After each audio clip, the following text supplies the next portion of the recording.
So mamayang hapon po ay subukan nating sukatin kung ilang square meter yung kayang tapusin ng isang tao po natin. Sukatin natin yung wall na matatapos nila. Lahat po ng palitada na matatapos po ngayong araw.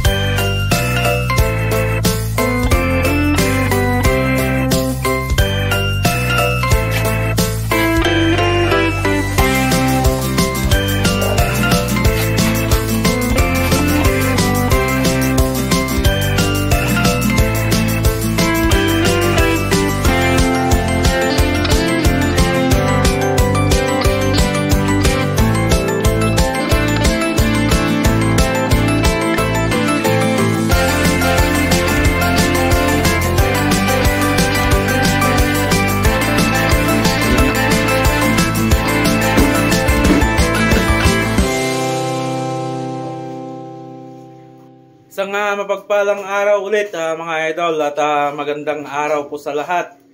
So silipin natin yung mga prosesong ginagawa po namin pag kami po ay nagpapalitada. So bago natin simulan yan, introan muna natin.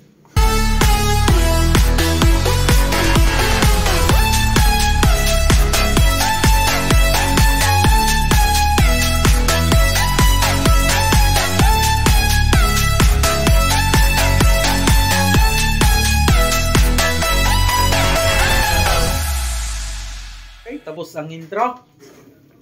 So ganito naman po ang proseso talaga pag sa palitada lang po Una naman po sa lahat talaga ay yung pagle-layout natin. Ayan po. May tansina po ito. Silipin natin kung ilan yung kaya ng isang mason natin na kayang tapusin sa isang araw, kung ilang square meter. So ganito yung unang proseso, ni-layout itong pader, binasa, saka tayo magtatapal. So kaya natin po binabasa itong pader natin para maiwasan po agad yung pagtuyo ng ating palitada. Hinahayaan nating sipsipin ng tubig itong sipsipin ng pader yung tubig para hindi mabilis yung pagtuyo ng ating simento. So ito naman po yung ginagamit nating panukat sa paghahalo natin ng pangpalitada natin. So ang sukat po namin dyan ay 3 kahon po sa isang bag. Ang sukat pala nitong kahon natin ay 1 square foot po. Yan, bagay 3 ganyan sa isang bag pag walling. So pag beam naman at mga columns, ang sukat po niyan ay 1:2.5, isang semento o 2 kalahating ganito, o isang semento o 2 kahon. Ganun po yung proseso na sinusunod namin pag column and beam. So inuulit ko po, pag walling, 3 kahon na 1 square foot po yung sukat. Itong itong kahon. 3 ganyan, isang bag. Ang katumbas po nito ay 1 kalahating balde na ganito na 16 liters. Ang kasyang-kasya po sa 1 square foot dito na kahon. So nagpapalagay din po tayo ng sahara kahit nasa indoor po tayo. Ang mixture po namin dito pag indoor, 2 bag na simento, 1 sahara. Yun po ang mixture po namin. Ang dahilan po kaya nagpapalagay tayo ng ganyan ng sahara kahit nasa indoor po tayo, lalo na kung matagal na yung walling na nakasintadahan, ay para hindi po mabilis yung pagtuyo ng ating palitada. So pag mabilis kasi yung curing ng ating palitada, dun po nagkakaroon ng malalaking crack. Although hindi po naiiwasan talaga yung mga crack sa palitada, pero para mas maiwasan natin na magkaroon ng mas malalaki na crack, nagpapalagay po na tayo ng sahara sa ating palitada para smooth lang yung pagtuyo ng ating itong palitada natin, yung semento. So silipin natin ano po yung mga nagpapalitada. So ganito po yung sistema na sinusunod ko po kung maluwang body system. Yan, tig-dalawa sa isang wall. Yan Oh, may bago tayong recruit na na mason, Na boss? Boss. Extra ba? Pagpasensyaan nyo na po tong bagong recruit natin. Yan. Medyo manipis. Lalo sa pahid lang po. May mga ibang part na medyo makapal. At hindi naman po talaga naiiwasan yung mga ganong senaryo na may makapal sapagkat tumumba yung ating mga asintada. Pero all in all, halos na palayoutan natin ito lahat. At mas marami po yung mas manipis.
Ito na po yung pinadaanan natin ng bara kanina. Kung mapapansin nyo po, may mga part na malalim. At natanggal na natin yung mga masyadong makapal naman. So, papahidan pa natin po yan. Saka natin na babarahin ulit. Papahidan natin yung mga malalalim.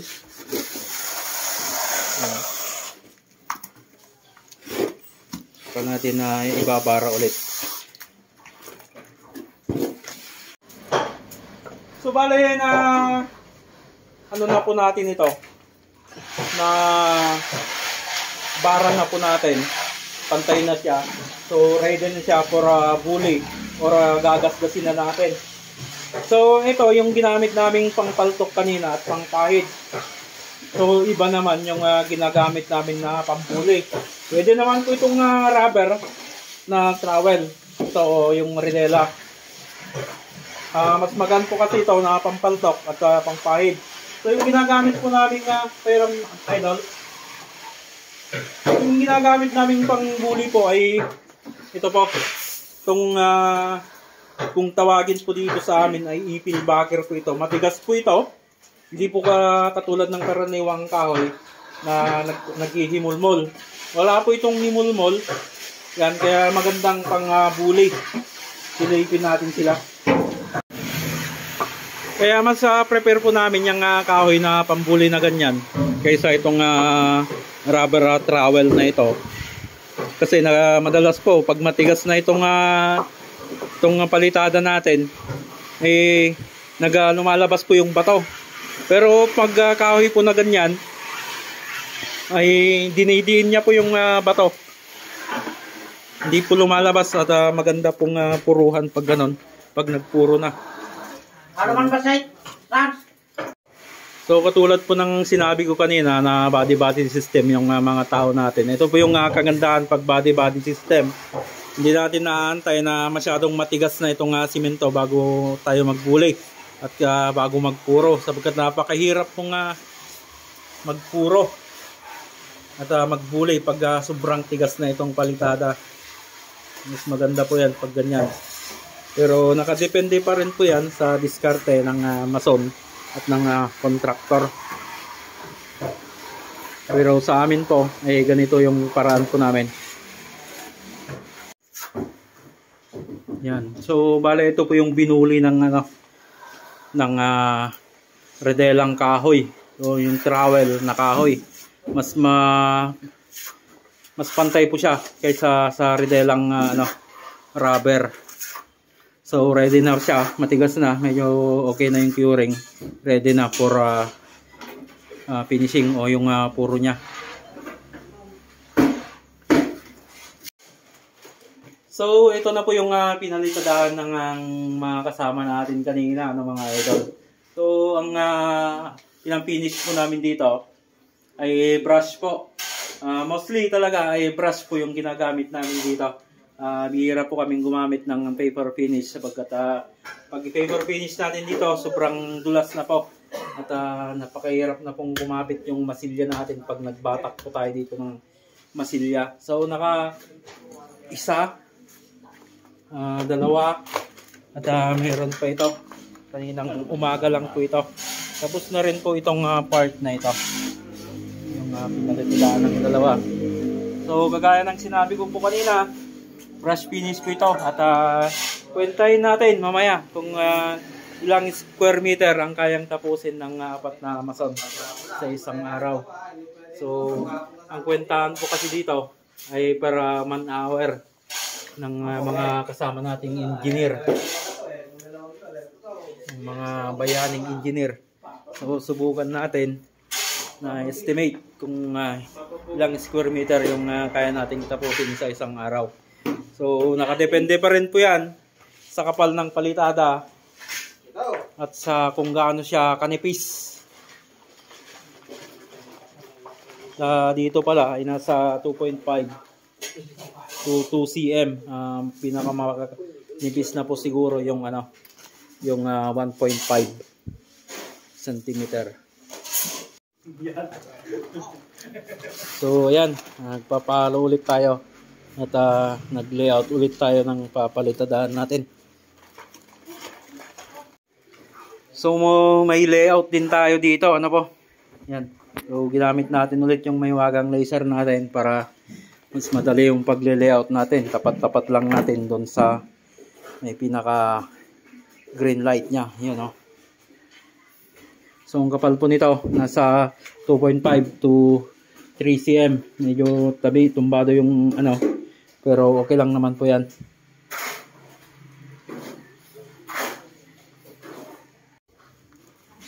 So papaltukan po natin ito o ibibitig natin yung alaw.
So, ganito talaga po ako magsimula. Kung saan yung makapal, doon po ako nagsisimula. Mas makapal po ng konti dito sa baba, kaysa dyan sa taas. Kaya dito ko na po sinimulan. Baka mabas ulit tayo ng mga kasama nating mason.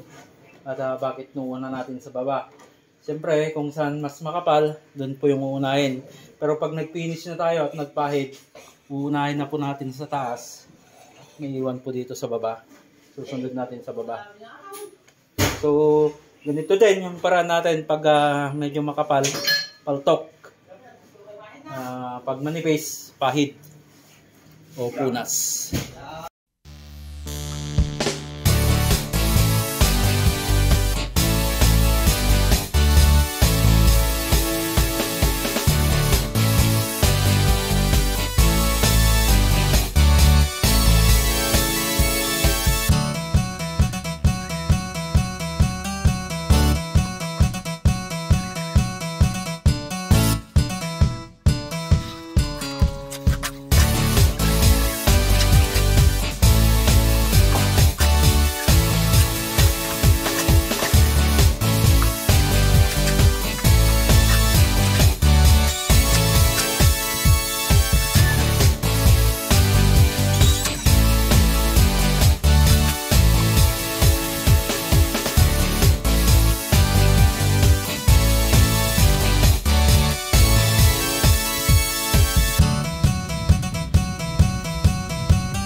Yan, so tapos na po nating nabara ito.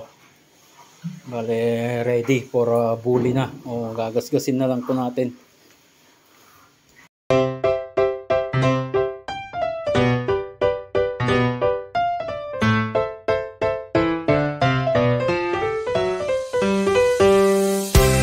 Yun, so nabuli na natin. Tapos na, ready na po ito para sa puro niya.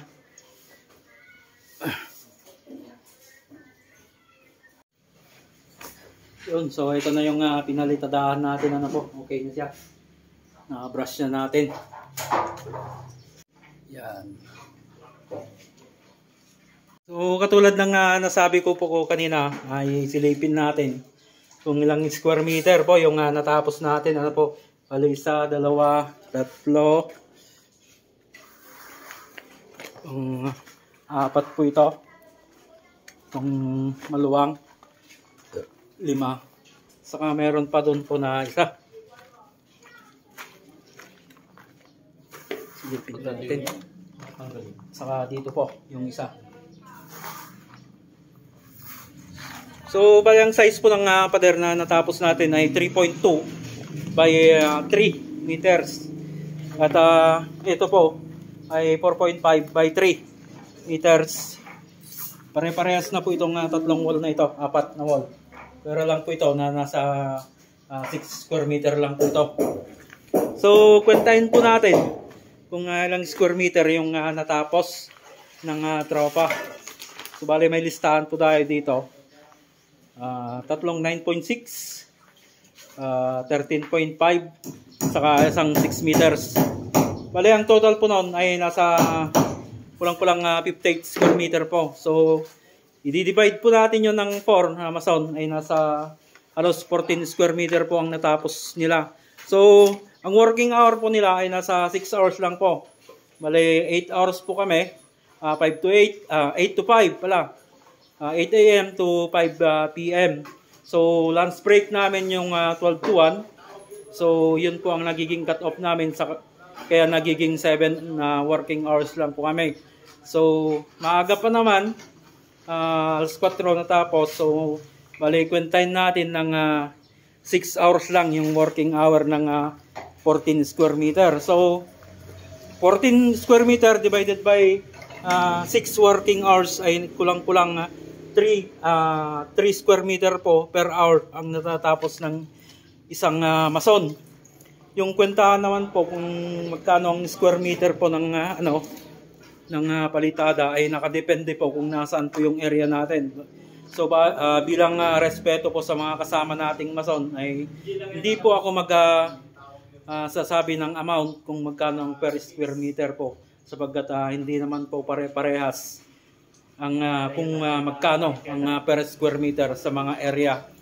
So sabihin na natin minimum po ng mga kasama natin na working per square meter per hour ay nasa 3 square meter po ang natatapos nila per hour.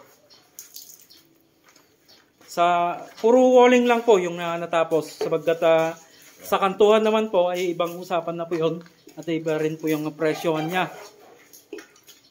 Per linear meter po kasi pagkantuhan, depende po sa usapan ng mason at saka may-ari. Pwede rin po kasing